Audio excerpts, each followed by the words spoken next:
Shalom Israel, this is Brother Abadiah from Yahweh's Messengers, and before I start I want to give all praises to Yahweh, Ba'ashem Yahweh Shai, Ba'ashem Ekar Kadash, double honors to the elders and apostles in Israel who rule and teach well, to the Akims and the Iwis and Bywers pushing this word in truth and sincerity, to the brothers and sisters in the truth. Now where we're in Esau's kingdom, he gets to push the narrative as to what goes out, but every now and again you get these little truths that come up, and this is one of those little videos that I came across. This was done not too long ago, on the 5th of January. And when I'm watching it, he's saying a lot of things which is truthful. So we just want to play the video, go through some of it and just pull up some scriptures alongside. Catastrophic times. What happened in the early hours of Friday morning in the airport precinct at Baghdad International Airport to an internationally accredited diplomat with a diplomatic passport, a general of the Iranian armed forces, and many others, 9 others, were obliterated in seconds by a drone strike boasted of immediately by the United States government. The Pentagon was careful to insist in the first sentence that the action was at the direction of the president. So they made it clear, even before Donald Trump, with his rather obscure, low-resolution tweeting of an American flag, made it clear that this was an official operation. Let's get the first thing out of the way. This was an entirely illegal act of international terrorism. Remember that when you hear reference to the T word. This was a terrorist attack by a state, not just any state, but a state that has a seat on the Permanent Security Council of the United Nations, on an accredited diplomat, on a diplomatic mission of another member state of the United Nations. This was a state-sponsored extrajudicial murder. It's important that this is kept in mind, because you will already have heard all kinds of quasi-mystical exculpations of this crime. There is no ground in international law for the action that the United States government took on Friday. So he just said that, he called it an act of terrorism. And like I was saying, because this is Esau's kingdom, he's able to set the narrative as to what goes out in the media. And he's always calling other people terrorists. But then when you sit back and look at Esau's own works, you realize that he's the actual mastermind behind, behind terrorism itself. This is Ezekiel chapter 26 verse 15. It says, "Thus saith the Lord God to Tyrus, shall not the owls shake at the sound of thy fall, when the wounded cry, when the slaughter is made in the midst of thee?" And this is getting into the downfall of Esau's kingdom. It says, "Then all the princes of the sea shall come down from their thrones, and lay away their robes, and put off their broidered garments. They shall clothe themselves with trembling. They shall sit upon the ground, and shall tremble at every moment, and shall be astonished. And they shall take up a lamentation for thee, and say to thee, How art thou destroyed, that was inhabited of seafaring men?" Because many nations does trade with America. If you don't want to tally the line, they have a tendency to put embargoes and such on you. So it says, "And they shall take up a lamentation for thee, and say to thee, How art thou destroyed, that was inhabited of seafaring men? The renowned city, which was strong in the sea, she and her inhabitants, which caused their terror to be on all that owned it." And just like the guy just said, what America did was terrorism. But they like to throw the word on other people. never acknowledging their own faults. It was an act of piracy. It was an act of international terrorism. The second... And he said an act of international terrorism. But if you think about it, if someone had gone and done the same thing to someone with as high ranking status as this general, it wouldn't be taken lightly. So Trump has done this and he's expected them to take it lightly. You know, saying that he's trying to protect his people. That's not protection. That's just causing the reverse effect. Second thing that we have to put in place before proceeding to debate this matter is that the proximate cause of the events on Friday morning were not the attack on the US Embassy in Baghdad by Iraqi citizens just a few days before, but were the withdrawal from the Iran nuclear treaty by the United States of America, which ripped up a solemn and binding treaty that Iran was abiding by impeccably, ripped it up unilaterally and began a round of not sanctions, but absolute embargo on the Iranian people, 80 million strong, half of them young people, many of them children, now suffering, even dying as a result of American sanctions. And that's not nothing new. This is something that America has always been doing. This is something I pulled up on the Google. I typed in how many treaties did the US sign with native tribes. It says over 500 treaties were made with American Indian tribes, primarily for land cessations, but 500 treaties were also broken, changed, or nullified when it served the government's interests. And this is what they do. They make treaties. Actually, this what you were speaking about here with Iran, you know, they were keeping the treaty impeccably, you know, they weren't breaking it, but then Trump came along and just decided to change it. Now obviously there's something in it for him why he's done that. You know, they don't just break treaty because they want to. And this tells you in it when we go through this. Is it this one? Yeah. This is Native American Heritage. Says from, let me just check one sec. This the one? Hold on. 1 second. Come back. Ah, here we go. Yeah, breaking treaties is nothing new. You know, it's been happening from the dawn of time when it comes with Esau. This is Smithsonian Magazine, and it says, in 1868, two nations made a treaty. The US broke it, and plain Indian tribes are still seeking justice. So, scroll down here, it says, the pages of American history are littered with broken treaties. Some of the earliest are still being contested today. The Fort Laramie Treaty of 1868 remains at the center of a land dispute that brings into question the very meaning of international agreement and who has the right to adjudicate them when they break down.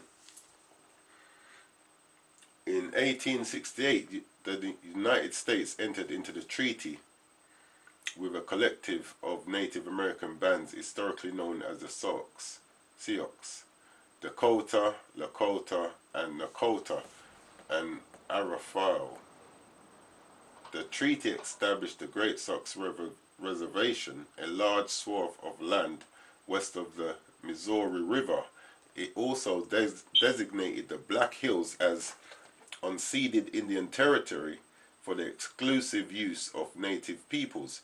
But when gold was found in the Black Hills, the United States reneged on the agreement, withdrawing the boundaries of the treaty and confining the Sioux people, traditionally nomadic hunters, to a farming lifestyle on the reservation, it was a blatant abrogation that has been at the center of legal debate ever since. So as we can see, it's nothing new for them, for Esau to make treaties and break them. And it's normally because there's something in it for them, why they made it in the first place, and something in it for them why they break it. Like in this instance here, they gave our native brothers the land, and when they realized there was gold there, then all of a sudden, you know, they reneged on the agreement. So breaking treaties is nothing new. This is Psalms chapter 55 verse 20. It says, he has put forth his hand against such as be at peace with him. He has broken his covenant. So the scriptures, when we read it, it speaks about the nations, but it breaks down Israel to the T, and it breaks down Esau to the T.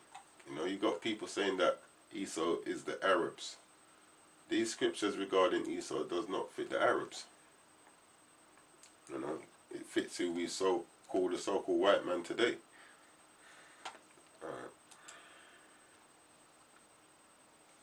Let's continue. Which characteristically they have sought to extraterritorialize, to force other people into implementing their unilaterally imposed sanctions. That's where this begins. There was a treaty, it was working well, Donald Trump ripped it up, and to the horror of every other party. Like we just read, that's nothing new, you know, with the natives. It says here, over 500 treaties were made and likewise broken. It says over 500 treaties were made with the American Indian tribes, primarily for land cessations, but 500 treaties were also broken, changed or nullified when it served the government's interests, like what we just read. When they realized there was gold on the land, all of a sudden things change.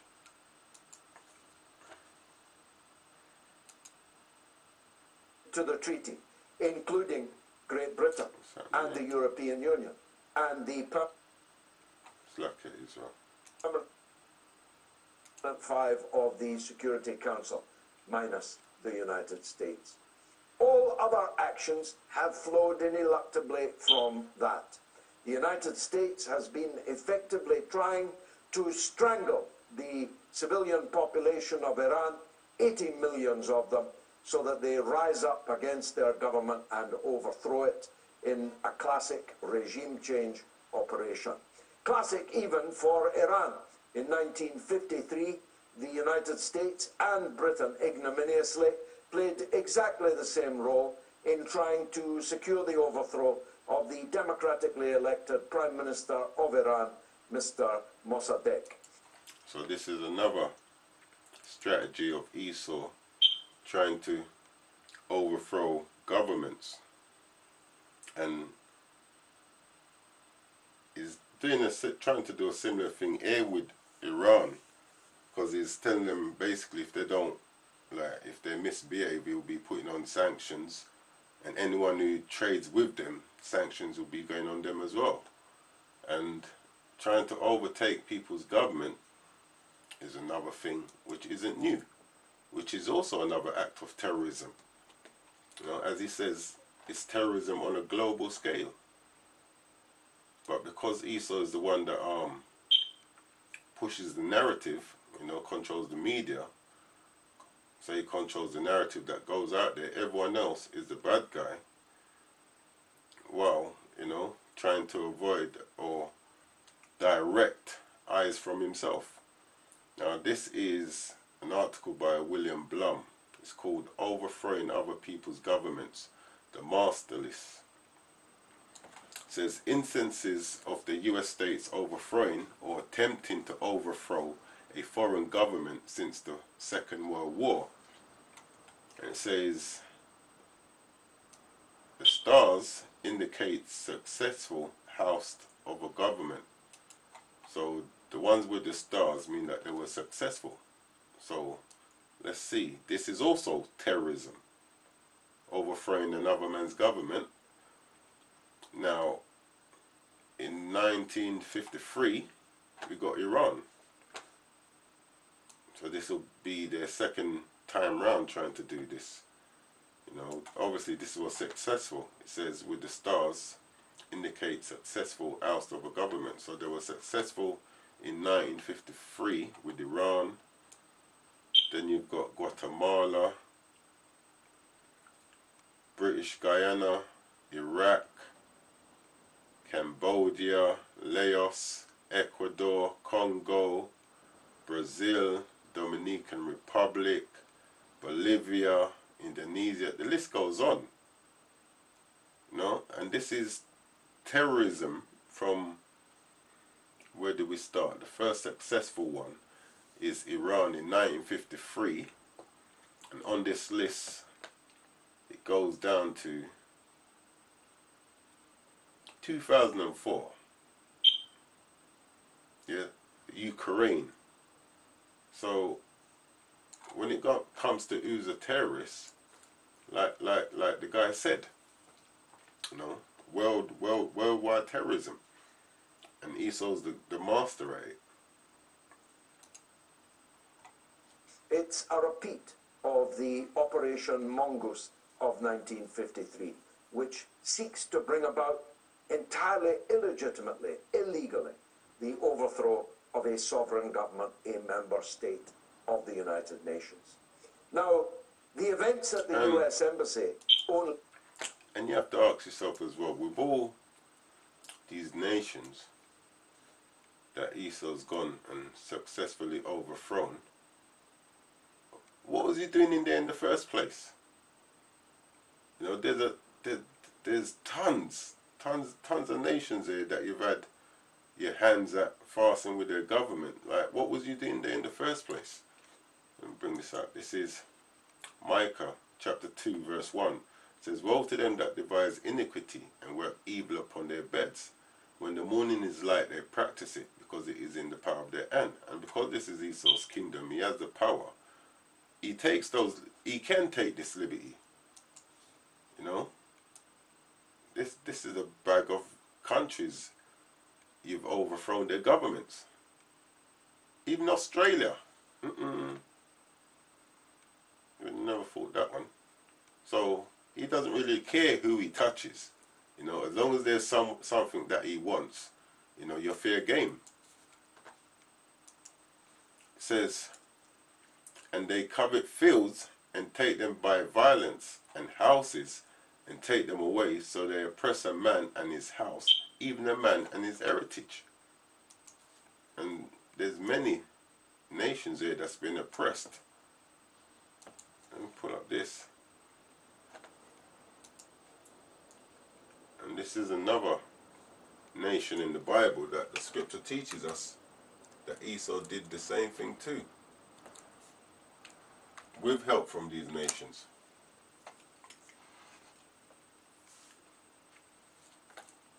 This is Psalms chapter 83, and I'll start 1. It says, keep not thou silence, O God, hold not thy peace, and be not still, O God. For lo, thine enemies make a tumult, and they that hate thee have lifted up the head. They have taken crafty counsel against thy people, and consulted against thine hidden ones. And to overthrow this government, all these governments, crafty counsel was taken. But in this one here, those other nations are taking part in this crafty counsel. This is Psalms 83 and 3. It says, they have taken crafty counsel against thy people, and consulted against thine hidden ones. They have said, come and let us cut them off from being a nation, that the name of Israel may be no more in remembrance. And that's the same thing he was talking about them overthrowing governments. You know, they did the same thing to us. And all these others with the stars from 1953 with Iran down to 2004 with Ukraine. You know, and I was kind of surprised to see Australia on the list. So everyone's fair game.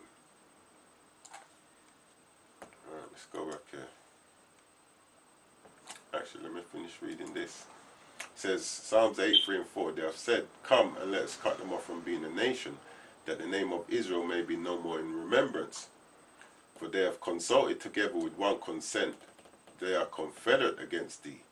The tabernacles of Edom, first one on the list, and the Ishmaelites, the Arabs of Moab, and the Agarenes.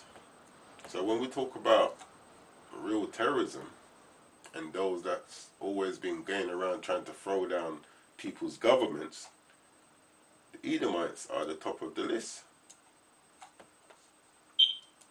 And this guy is speaking the truth about it. They happened because Donald Trump bombed a camp belonging to a part of the Iraqi National Army. The Popular Mobilization Forces are a legitimate, accredited part of the Iraqi Armed Forces. I remind you that until today, and I'll come back to that, the United States was in alliance with the government of Iraq, whose armed forces Donald Trump attacked. Now, you see that? He just said they were in alliance with the armed forces that Donald Trump attacked. Goes back to what we read in Psalms 55. He has put forth his hand against such as be at peace with him. He have broken his covenant. You know, Esau never fails to prove the Most High right. So we have to say, Kalallah Yahweh Hashem Yahweh Shai. President Rouhani, my former distinguished constituent in Glasgow, now the President of Iran, visited the family home of General Soleimani earlier today. His weeping daughters asked President Rouhani, who will avenge our father? And instantly the President, a moderate, replied, don't worry about that for a second. All of us will be his avengers. And that's what I want to end on. Who's going to be our avenger for the terrorism that's been wrought against our people? You know, who's going to stand up for us? Our people like to run to Esau for help, and he's the one that's laying on the sore strokes. But this is Luke chapter 18 and verse 7. And shall not God avenge his own elect, which cry day and night unto him, though he bear long with them? I tell you that he will avenge them speedily. Nevertheless, when the Son of Man cometh, shall he find faith on the earth? And this is what we need to make sure, that when Yahushua returns, you know, we're still in the faith. Many have come into this truth and have fallen out, and that's not a good look. We want to make sure that we stand firm to the end, endure to the end.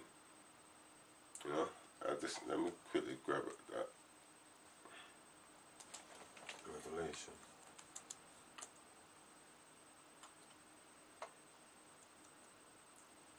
You know, we need to make sure that we stand firm, hold on to this truth to the end. That's how we're going to get through this. Keep our faith strong. And pray for the Lord to keep our faith strong, because when things start to really get worse, that's when faith, you know, starts to waver. This is Revelation chapter 2 verse 25. But that which ye have already, hold fast till I come. And that's speaking about this truth. It says, and he that overcometh and keepeth my works unto the end, to him will I give power over the nations.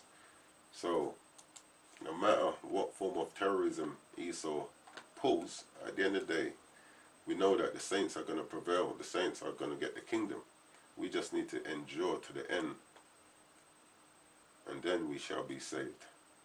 With that, I'm going to close out. I'm going to say, Kalalau, Yahweh Hashem Yahweh Shai, Hashem Rakar Kadash, Kwam Yasharallah.